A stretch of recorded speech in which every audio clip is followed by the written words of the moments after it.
Good morning. Hi there if you're watching the replay, and good morning if you're watching the live. I'm Maddie Harvey. I'm a knitwear designer and knitting teacher. I'm based in Edinburgh, where it's lovely and sunny this morning, and I love helping knitters develop their creativity and their confidence through my knitting patterns, kits and online events. So this is my weekly Thursday video, which I call Knits and Cake for Breakfast. So the idea of this video is that before coronavirus and lockdown, I was running a weekly knit night on a Wednesday night, and I would always do some baking for the knit night. And then on the Thursday morning, I would eat some of the leftover cake for my breakfast. So hence Knits and Cake for Breakfast. So this morning, I actually baked something out of the freezer. So I have got a chocolate chip and oat cookie here, which is a recipe from this book, which I'll show you, called The Batch Lady. I know that's probably back to front for you, but this is a really good book that I got at Christmas time, and it's all about batch cooking. And so these cookies, you make a big load of the mixture and you make it into a big long kind of sausage shape, and you put it in the freezer, and then when you want to bake some cookies, you just cut some of it off and put them in the oven. So that's what I did this morning. And these ones are actually designed to put a scoop of ice cream in between and make like an ice cream cookie sandwich, which we have had them like that before, and they're really nice, especially if they're still a bit warm and that ice cream kind of melts. So I've got my cup of coffee. If I get a bit distracted here, it's because my cats are having a little disagreement between the window pane. One cat is outside on the windowsill and the other cat is inside, wagging his tail and getting annoyed at the other cat. So I'll try not to let them distract me, and hopefully they won't be too noisy. But as I say, it's lovely and sunny in Edinburgh today, and it has been like that all week. Been quite cold in the shade, but in the sunshine it's been lovely. So I have been getting ready all week for the launch of my Trigpoint Shawl Mystery Knit-A-Long, which is happening tomorrow, Friday. So I haven't been doing a huge amount of knitting this week, so my behind the scenes stuff there's not a huge amount of, so I'll show you that, and then I'm going to talk about the Mystery Knit-A-Long and answer some questions that I've had from people about how it all works and things like that. So I'll show you what I've been knitting. I have been working on my knitted necklace sample again for the workshop that's happening next Sunday.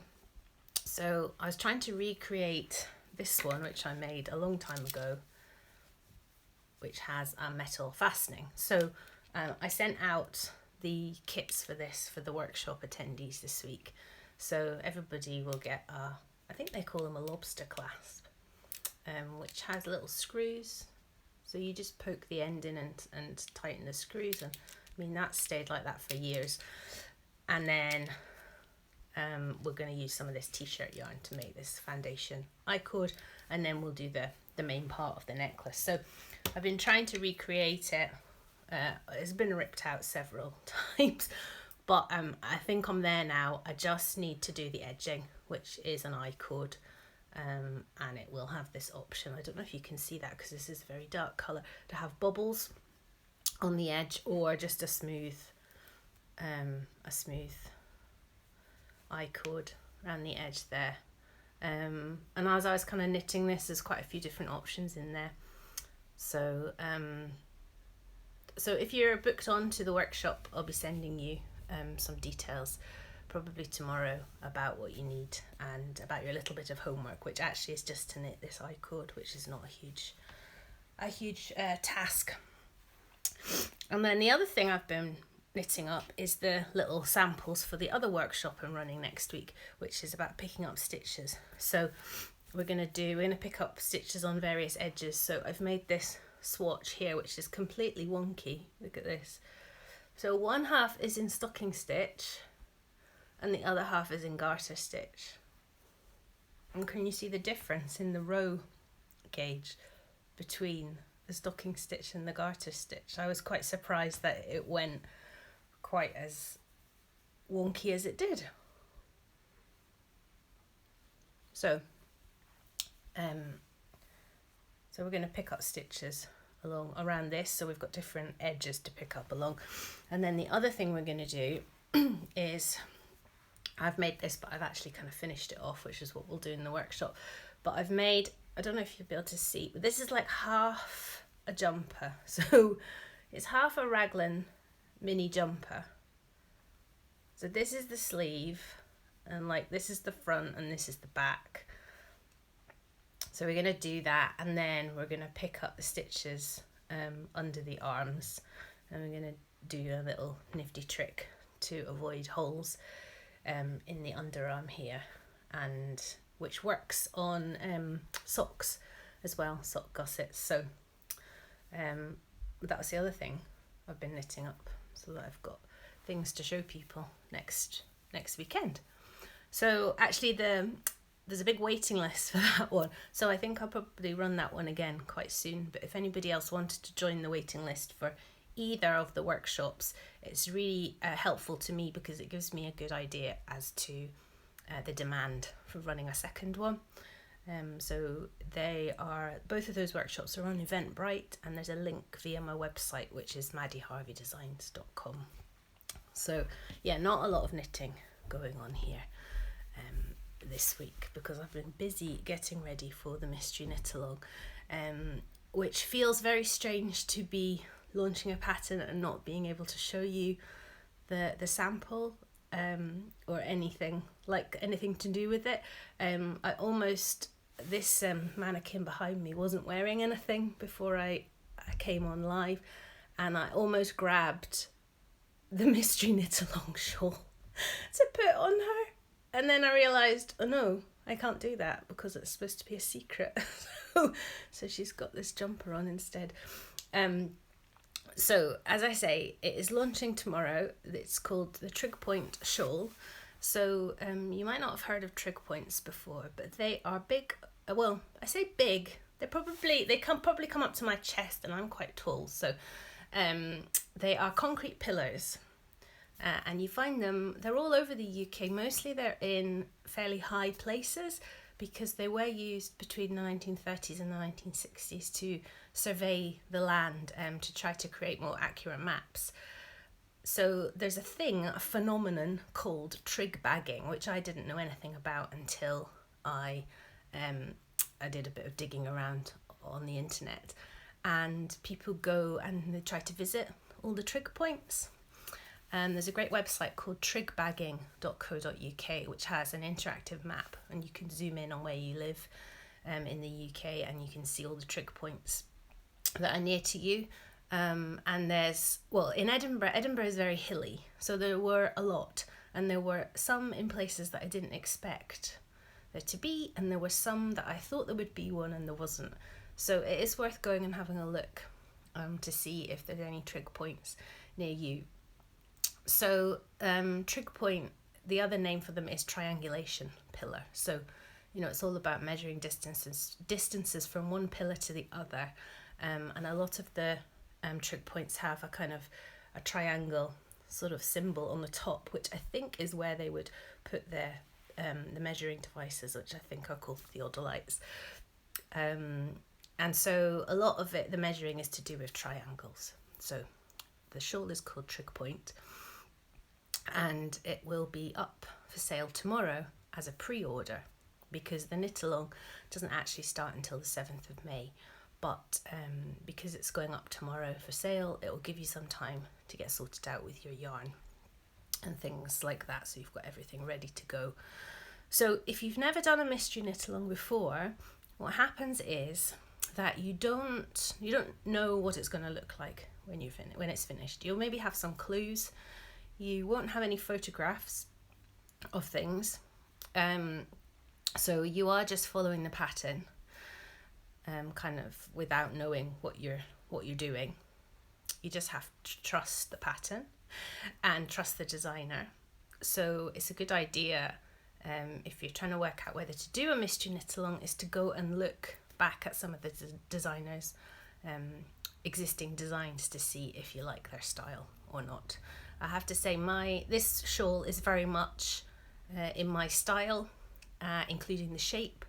So if you go and look either on Payhip or on Ravelry, or if you do a search on Instagram, if you look at the hashtag Maddie Harvey Designs, you'll get a feel for what my kind of style is. And I would say that the Mystery Knit-Along shawl is very much in that style. So each Friday in May, you will be emailed a link for the next part of the pattern. So the pattern's in 4 sections.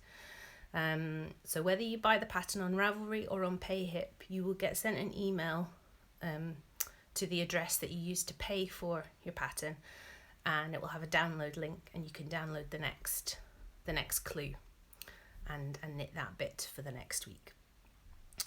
And the idea is that everybody's knitting it together and we get a nice kind of community feel going. So the other things that are going to be happening around it, so it's not just knitting the pattern, there's also going to be a pop-up knit-along community over on Facebook. So when you buy the pattern tomorrow, or between tomorrow and the start of when the first clue comes out, you'll get an information sheet which will give you all the kind of details about yarn that you need, about needles, about gauge, tips for choosing what yarn, because that can often be quite difficult for people. And also in there, it's got all the kind of links to all these community things I'm going to tell you about that are surrounding the knit-along. So there will be a pop-up group on Facebook. There will also be, each Friday evening, I'm going to be hosting a Zoom knit night for people who are knitting the shawl. So there'll be a link to that in the information sheet, which you can download when you buy the pattern. There will also be each clue, there'll be really detailed video tutorials on my YouTube channel for people who want to look and see how to do things. I've designed the pattern to be quite a progression of skill. So it starts off very gently, and then we kind of build on the skills each week. So that's the kind of idea, so that it doesn't sort of scare anybody off straight away. You're building on what you've done the previous week.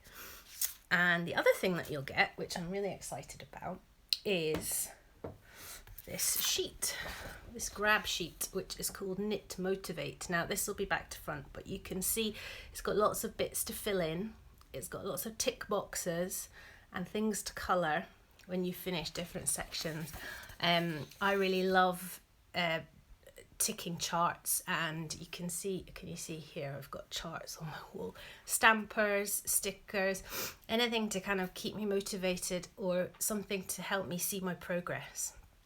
I really find very valuable. So I have had a bit of help from a graphic designer to put this sheet together for me, but you'll get that as well, which I'm hoping will be really helpful for people to kind of tick boxes and keep all your information in one place, especially if you're not using Ravelry. You can use that sheet as a bit of a sort of project page, keep all your yarn details and your needle sizes and everything on there. Okay, let me look at my little sheet here and make sure that I'm covering everything. So so one thing I wanted to say, because I've had a few questions about this, was if you're a bit worried about keeping up with the pace of the knit-along, so you want to have finished clue 1 by the time clue 2 comes out and so on. I know people are worried about the amount of knitting that they will be required to do, and they still want to do the mystery knit-along and take part in that kind of lovely surprise aspect of it, but they are worried about being able to keep up. Well, the good thing about this mystery knit-along is we're going to work on 2 halves of the shawl at the same time. So if you wanted to, you could just work on one half for the duration of the knit along, and then you could do the other half afterwards, and that way you wouldn't miss out on any of the surprise, and you've definitely got a lot less knitting. So if you're just going to work on one half each week, you'll be knitting up just a bit less than 25 grams of the 4-ply yarn each week. If you do work on both sides each week, you'll be knitting up approximately 50 grams of 4-ply fingering weight yarn each week. So Norma's asking, do you need 2 sets of needles? You can use 2 sets of needles if you want to, or you can put one on a needle stitch holder, or you could use a straight needle and just put it on there just to keep it on hold. The pattern, you do need a circular needle for the pattern. It's not knitted in the round, but you need a circular needle. And what else? I've talked about how do you know if you'll like the finished shawl. Well, that's kind of part of the fun of knitting a surprise or a mystery shawl, is that you don't know. But as I said, go on over either Ravelry or Payhip and have a look at some of the things I've done to work out if you like that sort of style. And people often ask about the shape of a shawl. I'm not going to tell you what the shape is, except I will tell you that there's 2 options.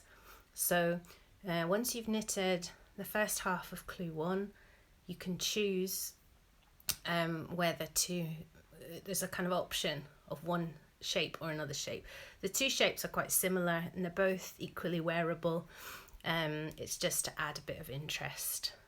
Some people might want the one that slightly requires a little bit more brain power, and other people might like the one where it requires less brain power, let's say, trying not to give too much away. But yeah, there are 2 shape options in there. They're not radically different, and they're both very wearable. So it's just whether you think you want to have something that's ever so slightly more challenging than not. Okay, so I'm going to talk about yarn and sort of picking yarn. I'm going to do that in next Thursday's live video, and give you some tips about choosing yarn. I have done the MCAL, the sample with yarn specially dyed for me from Georgie from the Fibre Fox, and she and I are going to do an Instagram live tomorrow, Friday at 5 p.m. That's GMT +1, and she's going to show us all the yarn kits that she's put together, including the one that I used for my sample. So that will give you an idea. But basically the shawl uses 200 gram skeins of 4-ply or fingering weight yarn, and it was the sample's been done in merino singles, so it's not twisted, it's not got a high twist, but you could probably use a more twisted yarn. I would say avoid anything that's got too much silk in it or too much alpaca.